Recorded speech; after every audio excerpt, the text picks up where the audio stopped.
was the final examination for an introductory English course at the local university.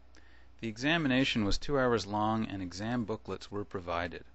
The professor was very strict and told the class that any exam that was not on his desk in exactly 2 hours would not be accepted and that student would fail. A half hour into the exam, a student came rushing in and asked the professor for an exam booklet.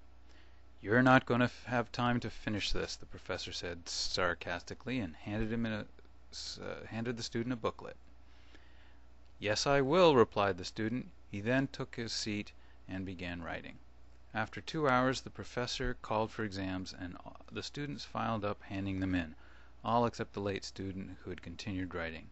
A half hour later he came up to the professor, who was sitting at his desk preparing for his next class. He attempted to put his exam on the stack of booklets already there. "No, you don't. I'm not going to accept it. It's late," the teacher said. The student looked incredulous and angry.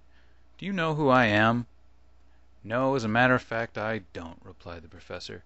"Do you know who I am?" the student asked again. "No, and I don't care," the professor said with an air of superiority. "Good!" said the student, who quickly lifted the stack of completed exams, stuffed his in the middle, and walked out of the room.